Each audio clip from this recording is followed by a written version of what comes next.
नमस्कार दोस्तों, मैं अजय कुमार सिंह, बिजनेस कोच एवं मोटिवेशनल स्पीकर, एक बार फिर एक नए वीडियो के साथ आपके सामने उपस्थित हूं।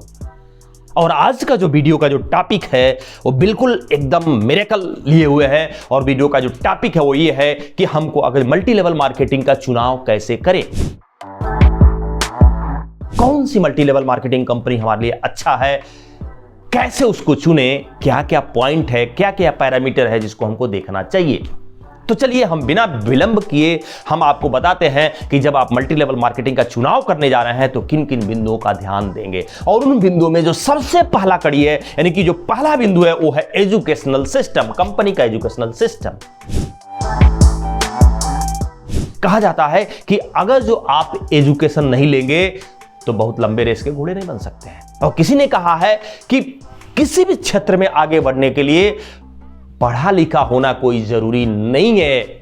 और विशेषकर इस मल्टी लेवल मार्केटिंग में आपको आगे बढ़ने के लिए पढ़ा लिखा होना कोई जरूरी नहीं है, लेकिन पढ़ते लिखते रहना जरूरी है। तो एजुकेशन सिस्टम कंपनी का कैसा है कि जब आप इस कंपनी में आते हैं तो उस कंपनी का रूल क्या है, कंपनी में क्या करना है आपको, उसका प्लान क्या है, वो कैसे काम करता है, पैसा इसमें कैसे आता है, इसके बेसिक्स क्या है, इसके कोर क्या है। यानी कंपनी का एजुकेशन सिस्टम अगर जो मजबूत है तो आपको एकदम इस बिजनेस में पिक पर लेके चला जाएगा। तो बहुत जरूरी है एजुकेशन सिस्टम को ध्यान देना, इसको बिल्कुल आप निगलेक्ट मत करिए, क्योंकि जिस कंपनी में एजुकेशन सिस्टम नहीं है उस कंपनी में आप लंबे रेस के घोड़े नहीं बन सकते हैं। इसलिए सबसे पहला मैंने ये पॉइंट लिया है कि एजुकेशन सिस्टम। तो एजुकेशन सिस्टम जरूर देखिए कि आप इस बिजनेस में आ जाते हैं तो आपको ट्रेंड करने के लिए कौन सा सिस्टम है, क्योंकि इसमें कोई ऐसा नहीं है कि आपको कोई 10 बजे से लेकर 5 बजे तक काम करना है।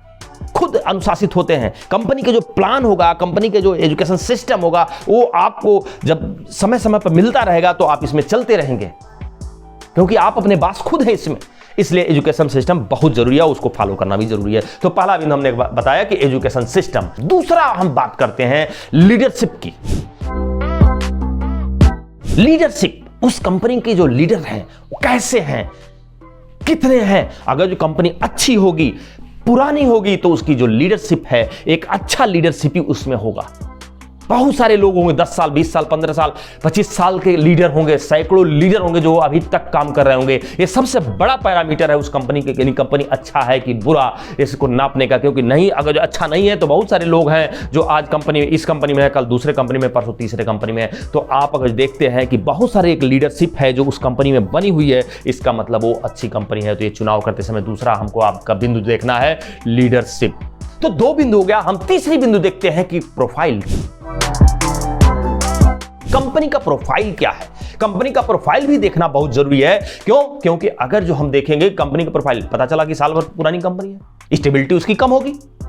5 साल, 10 साल, 15 साल, 20 साल पुरानी कंपनी, 30 साल पुरानी कंपनी अगर जो है और 20 साल, 30 साल से इस फील्ड में है, डायरेक्ट सेलिंग में है और सफलतापूर्वक चल रही है, तो नो डाउट स्टेबल है और आपको आंख मूंद के उस कंपनी पे विश्वास करना चाहिए। तो कंपनी का प्रोफाइल हमको देखना चाहिए कि कंपनी कैसी है, कंपनी का प्रोफाइल क्या है, कंपनी के कर्ज है, कंपनी कितने दिनों से चल रही है, सफलतापूर्वक चल रही है, ट्रेडिशनल में थी तो क्या थी, कैसे चल रही थी। तो कंपनी का प्रोफाइल भी देखना बहुत जरूरी है। चौथा पॉइंट पर हम आते हैं और चौथा पॉइंट है हमारा विजन ऑफ ओनर। ओनर का विजन। बहुत सारी कंपनियों के ओनर जो है, आज एक कंपनी किए, कोई समस्या आई, बंद करके दूसरी कंपनी, तीसरी कंपनी, चौथी कंपनी, ओनर नहीं है। ओनर का एक ही विजन है, पैसा कमाना। आपको देखना है कि ओनर का विजन क्या है। ओनर का विजन क्या है? देश को आगे ले जाना। ओनर का विजन क्या है? कि एक आम आदमी को खास बनाना। ओनर का क्या विजन है? कि हर तरह से, यानी कि भारत के हर इंसान को स्वस्थ बनाना। ऐसा ओनर का विचार होना चाहिए, यानी कि ब्राड होना चाहिए, केवल पैसा कमाना नहीं होना चाहिए। तो विजन ऑफ ओनर, ओनर का विजन आपको देखना जरूरी है कंपनी का चुनाव करते समय। अगला 5वां जो हमारा पॉइंट है प्रोडक्ट का, यानी कि कंपनी के पास प्रोडक्ट कैसा है। बहुत ही महत्वपूर्ण टॉपिक है। बहुत सारी कंपनी आती है, कोई एक केवल कॉस्मेटिक रेंज लेके चली आई, कोई एक न्यूट्रिएंट्स लेके चली आई, कोई फार्म से किसानों से संबंधित प्रोडक्ट लेके चली आई। आपके पास मल्टी लेवल मार्केटिंग कंपनी में जो प्रोडक्ट होने चाहिए वो गुड मॉर्निंग से लेकर गुड नाइट तक के होने चाहिए। हर वो प्रोडक्ट जो हमारी आपकी जरूरत है वो होनी चाहिए। एफएमसीजी भी होनी चाहिए, न्यूट्रिएंट्स भी होनी चाहिए, किसान से संबंधित प्रोडक्ट होने चाहिए, कॉस्मेटिक से संबंधित होने चाहिए, कपड़े से संबंधित सारे प्रोडक्ट होने चाहिए। आपको चयन समय से ध्यान देना है। क्यों? क्योंकि आपका टर्नओवर का, नेटवर्क मार्केटिंग टर्नओवर का गेम है, और टर्नओवर आप किसी दुकान से तो कर ही रहे हैं। केवल अगर जो ये सारे प्रोडक्ट रेंज होंगे तो केवल दुकान बदलने से एक अच्छा खासा टर्नओवर होगा। इसलिए प्रोडक्ट को देखना बहुत जरूरी है। इसी प्रोडक्ट में जो दूसरी चीज देखना है, प्रोडक्ट वैल्यू फॉर मनी होना चाहिए। ऐसा नहीं कि 10 रुपए का बाजार में सोप है और बाजार जो आपका नेटवर्किंग कंपनी आई है 50 रुपए के लेकर आई है, ऐसा प्रोडक्ट नहीं होना चाहिए। प्रोडक्ट वैल्यू फॉर मनी होना चाहिए। और तीसरी चीज ये होनी चाहिए कि प्रोडक्ट में भी वैरायटी होनी चाहिए। जैसे सोप है तो कंपनी के पास एक ही सोप नहीं, सोप 4-5 तरह के सोप होने चाहिए। ग्लिसरीन वाले भी सोप होना चाहिए, डब की क्वालिटी के भी सोप होने चाहिए, ऑर्डिनरी सोप भी होने चाहिए, डिटॉल वाला भी सोप, नहीं हर तरह के होने चाहिए। यानी कि हर प्रोडक्ट में अगर शर्ट है तो शर्ट में वैरायटी होनी चाहिए, 4-5 कम से कम तरह की जींस होनी चाहिए, 4-5 तरह की जींस होनी चाहिए। कॉस्मेटिक में भी हर तरह की, जैसे नेल पॉलिश है तो हर तरह के नेल पॉलिश होने चाहिए। हर प्रोडक्ट में रेंज होने चाहिए। जब इस तरह रेंज होगा तो आपका ग्राहकों का संगठन बनाने में आसानी होगी। हमारा जो छठा पॉइंट है वो प्लान, यानी कि कंपनी का प्लान कैसा है।